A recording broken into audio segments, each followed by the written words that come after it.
Berhijrah dari Sri Aman ke Bandaraya Kuching demi mencari sinar kehidupan baru. Namun, perjalanan yang dimulakan pada 2018 itu tidak begitu indah untuk dikongsikan sepasang adik-beradik yang berasal dari kampung Undop Sri Aman. Ini kerana mereka berdepan satu situasi yang tidak pernah diinginkan oleh sesiapa yang bergelar rakyat Malaysia. Apabila mereka hingga kini masih tidak mempunyai kad pengenalan biarpun usia telah mencecah 25 tahun. Ikuti laporan Lorenzo Isaac mengenai kisah dua adik-beradik ini. Ketukan pintu bilik sewa di sebuah rumah di Minju Garden, Kuching oleh TVS baru-baru ini dibuka oleh Amatasha Beji yang kini berusia 23 tahun. Dalam keadaan serba kekurangan, Amatasha ditemani abangnya, Jonas Beji, tinggal di bilik sewa berharga RM500 sebulan itu. Berkongsi kisah perjalanan panjang yang dilalui kedua-dua adik-beradik ini mendakwa mereka terpaksa menempuh liku sukar kehidupan di bandaraya besar itu kerana tidak memiliki kad pengenalan. Bagaimanapun, liku perit itu dihiasi sebuah sinar bantuan apabila ada syarikat yang sudi menerima mereka sebagai pekerja. Menurut Jonas yang sudah hampir 5 tahun bekerja sebagai mekanik motosikal, bersyukur dengan peluang yang diberikan syarikat-syarikat yang mengajikan mereka adik-beradik.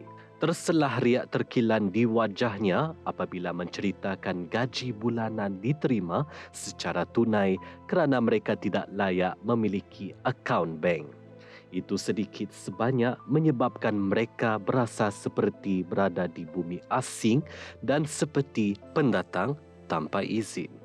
Saya berumur dari itu 13 tahun sampai sekarang saya umur sudah 25. Pada IC sebab dia dalam adik keluarga ada masalah. Ada masalah di keluarga. Banyak juga, tapi mereka orang justru tidak dapat menolong kita lah.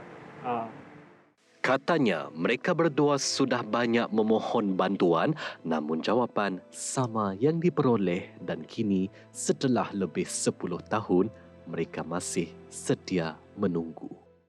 Harapan saya ingin membantu keluarga saya yang di kampung karena keluarga saya pun bukan keluarga yang senang. Bagi Amatasha pula yang bekerja di sebuah salon berkata seperti abangnya, dia juga terpaksa berhenti sekolah kerana masalah dokumen yang dihadapinya. Dari umur saya 12 tahun lah sudah suruh dia buat IC. Dia memang tidak pedulikan kami langsung, malah dia meninggalkan kami lah.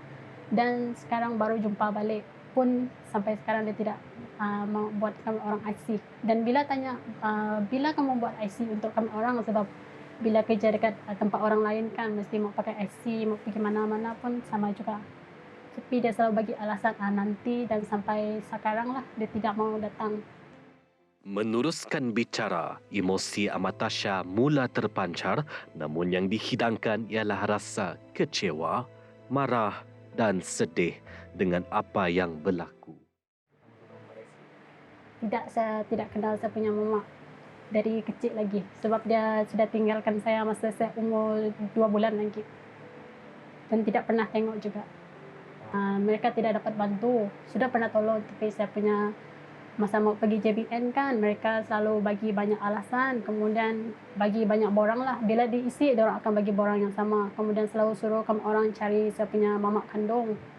Saya pun kalau boleh memang mau cari, tetapi masalahnya saya pun tidak tahu dia dekat mana, kemudian saya pun tidak kenal dia juga.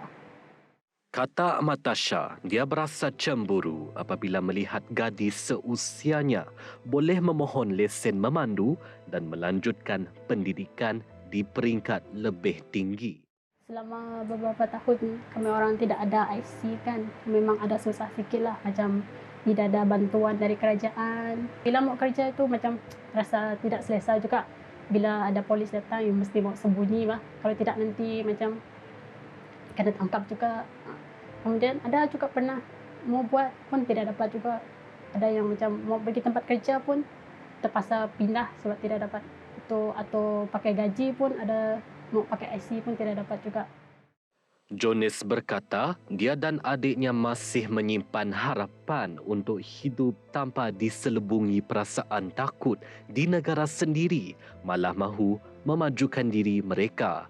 Menutup bicara malam itu, kedua-dua beradik ini berkata, buat masa ini mereka tiada pilihan dan meneruskan hidup seperti biasa dalam ketakutan. Perkara ini telah dipanjangkan ke pengetahuan Kementerian Wanita, Kanak-kanak dan Pembangunan Komuniti dan Jabatan Pendaftaran Negara. Sama-sama kita nantikan laporan Lorenzo Isaac, TVS, Kuching.